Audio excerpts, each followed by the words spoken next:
Hello and welcome back to BucketPonds. Today we are building a Susswassertang jar aquarium using samples that our good buddy Clay over at Wise Fish Keeping was kind enough to send us.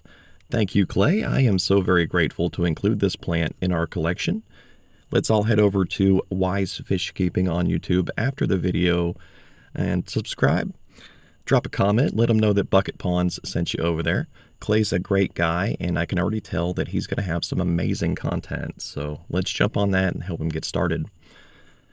For this project, we are using a bit of DIY driftwood and some marble chunks. I'm not going to use any sand or soil in here. And that's because I'm setting this up primarily for red ramshorns who have a bit of a calcium deficiency. So, this marble will help. And generally, I want to make it look nice as well. But I want them to be able to get down into the rock layer a little bit. I know that young snails like to get down into the substrate, and I'm hoping that these rocks will have a lot of crevices and things for them to explore. Here's our piece of DIY driftwood, and I'm not sure of the exact tree species. I think it's some type of oak, but I might be mistaken. I know that it is safe as it is from the same tree that our other bits of driftwood have come from in the recent builds. I was hoping to find some microfauna in Clay's samples that he sent us. Unfortunately, I didn't find any. It's crazy. Clay's pea puffer aquarium, which you can see on his channel, is very clean and also very natural. So I think that's extremely interesting, and I look forward to learning more about Clay's projects and his style in the future. But here we are. I've wedged a few bits of Susswassertang onto our driftwood. And now we're going to plant a few pieces down into the marble layer. Now, Susswassertang does not grow roots like most plants do. In fact, it will grow little rhizomes that will grab onto stones and driftwood and things like that. In an attempt to save money, I switched over to a cheaper manufacturer for our gloves, and it seems as though that was a bad idea, as they are splitting really badly on me. I have very large hands, so I have to use pretty durable gloves. These are nitrile gloves. I believe that's how you say it. And let me replace this one real quick. All right. So we are using our 12-inch tweezers for this project. And, don't get ripped off when you buy tools for your projects, you guys.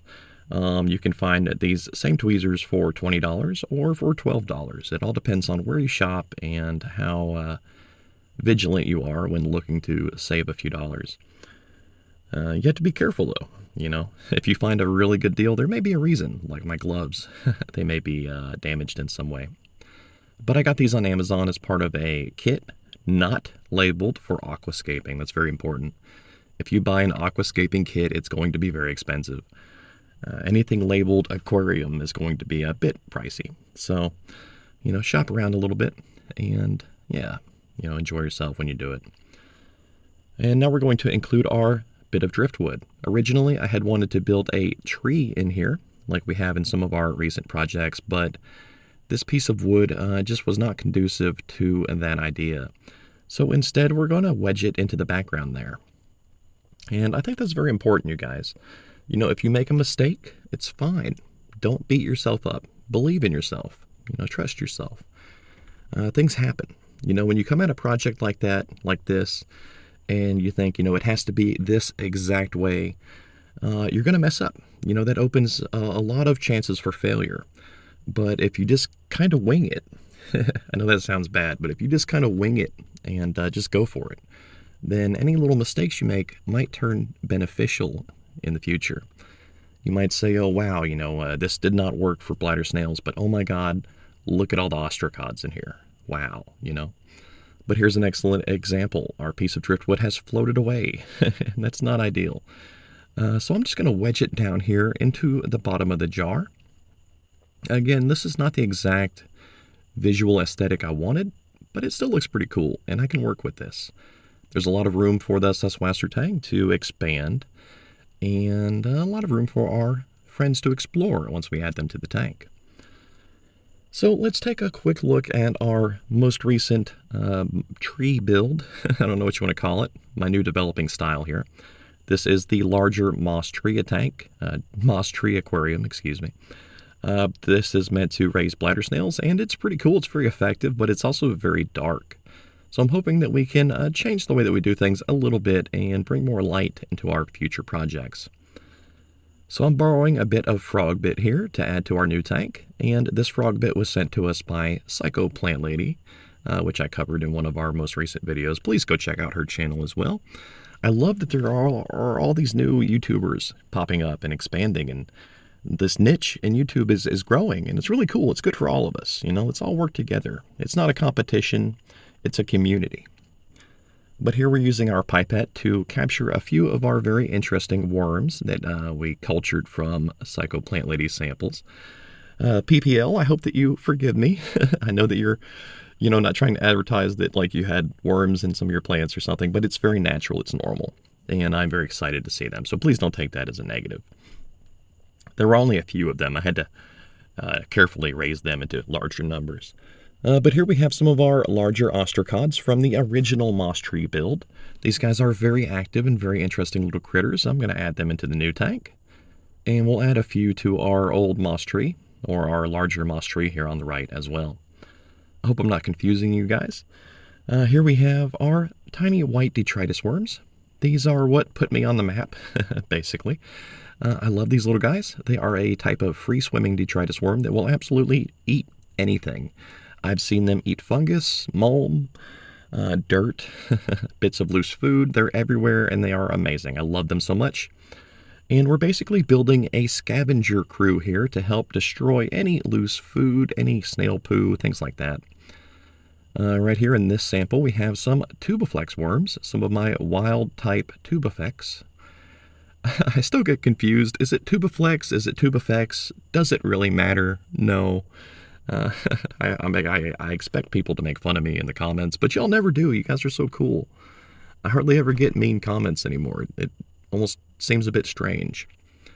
But we're going to take the end off the injector here to give them an easier entrance into our new world that we're building. And that's them right there, that little ball. They'll break up and swim to the surface and form a new colony very soon. Originally, I had meant to avoid bladder snails in this project, but of course they snuck in on some of our plants, and that's fine. They won't hurt anything. This tank is meant for Ramshorns. That's right. I want to raise red Ramshorns in this project. We have red and brown, and we also have some very tiny, interesting Ramshorns from a Psycho Plant Lady. We might build them a tank in the future once I get a few more of them reproducing. These Ramshorns have a problem, though. They came out of one of my off-screen aquariums, which is absolutely overstocked with invertebrates. Lots and lots of little animals that capture calcium in their bodies and their exoskeletons. This has left the snails to be a bit hungry for calcium. In fact, they are rasping on one another in that other aquarium. They are chewing on each other's shells. And that is not ideal. It's not so much that there is a lack of calcium in that tank. It's just that there are so many animals inside consuming and locking up this calcium in their bodies and their exoskeletons that is becoming a bit of a problem. So that's one reason I wanted to get our red Ramshorns started in this nice jar here. I'm hoping it's large enough for them, as they are a relatively large snail compared to our bladder snails. But this should work out just fine. With these new tanks, I am babying them a bit more. I am willing to do water changes, vacuum, clean things out, however I have to do it to make it succeed, Ideally, I want to do no maintenance, but if it's required, I'll do a little something here and there. But our Ramshorns are starting to awaken and to explore. There is a bit of frog bit in here, but it's kind of hard to tell from this angle. We'll see more as it begins to reproduce and grow in the future. I wanted to have like an anchor in here or some kind of nautical theme, which I think that we kind of achieved a bit. But the original goal was to have it, look more seaweedy. Still, I think the tank came out looking really nice. Here we are at our plant shelf, which looks a little bit chaotic at the moment. You guys were recently asking about what kind of lighting I use, and I have to be careful as these lights match my refresh rate on my camera pretty quickly. But here I have two clamp lamps, one with a blue spectrum bulb and one with a red spectrum bulb, and an LED grow light from Walmart. The clamp lamps are using, I believe they are 5,500 Kelvin bulbs. I could be wrong. But I'm using hacked together equipment from Walmart and dollar stores and stuff, guys. I'm not using like very expensive stuff from Amazon, nothing like that. In fact, this jar is an old pickle jar, one that I have cleaned up really well and repurposed for this project. Overall, the entire cost of this build was almost zero. If you count, what Clay spent for shipping, we'll assume maybe 20 bucks. And Clay, I'm going to get you back, buddy. And in fact, Psycho Plant Lady, I have a gift for you coming as well. I'm just waiting on production, so bear with me. But if you guys ever end up sending BucketPonds some stuff, I will send you some stuff back. I don't really like to ship plants too much or, things like that, as the lady at the post office always gives me a weird look, especially when we used to sell Nutella algae. I was there a lot, selling a lot of Nutella. So, yeah, I don't know. But I'll happily send out some BucketPond t-shirts and things like that as a thank you. But yeah, our tank looks pretty good. Our red ramshorns are starting to awaken. And I added just a couple more. We have 6 in here in total. And guys, I have a theory about these ramshorns. I think the red ramshorns, the brown, and the blue, and possibly even the leopard-spotted ones are in fact different species. And that's because I've been raising these red ramshorns alongside brown ramshorns in the same tank for over a year, 2 years now. And, if this was a color morph, it should have been phased out by now. That's how color morphs work. If you breed an albino snake to a normal snake, the babies are going to be normal. They'll still have the chance, the recessive genes to make that albino color morph, but they won't show it. But here our red ramshorns have maintained their bright red body, and I believe they are in fact a slightly different species. You can see a similar effect with mystery snails. It turns out when they say mystery snail, that they're actually referring to a wide range of different types of snails, different species. Purple and blue and brown and yellow and all these different things. So I believe that's what's happening with the ramshorns. I think they are slightly different species. And in fact, from what I've read, the blue ramshorns will actually eat some live plants from a few anecdotal stories that I picked up online. I'm worried that the red ramshorns might be interested in that Susswassertang, but they don't seem to be worried about it too much. And I have added some cantaloupe in here to feed them. So far, I've been testing cantaloupe on a few of the tanks, and our invertebrates seem to love it. They seem to tear it up, so yeah, we'll be fine. There we go, and we'll just kind of stash it down here. It is trying to float. Sometimes it will float, sometimes it will sink. It's kind of a toss-up, but I'm sure they'll find it here sooner or later, and they will enjoy. Now, for this piece of wood, these ramshorns have never seen driftwood. They've never seen any kind of wood, not in their entire life. So I'm willing to bet they're going to be pretty intrigued. I've also added some of our small leaf dayflower in here in the hopes that it will grow a bit and act a bit like a filter until that Susswassertang can get started. But if it doesn't, it's fine. Generally your dayflower and your spiderwort, you don't want to put it underwater. Now I did a lot of work on the lid here, and I think it came out pretty nice. It's just our screen mesh with a bit of nice cord tied around it. Very simple, but very effective. We do have a problem here with drain flies entering our aquariums, so I have to have a lid on every project. I hope you understand. So this video may be slightly different from the BucketPonds content that you have come to expect. I am working with a new camera and a new microphone. I hope that improves the quality a bit. But we have built a beautiful red ramshorn jar aquarium, planted with a Susswassertang from our friend Clay over at Wise Fish Keeping. We also included some frog bit from Dina over at Psycho Plant Lady.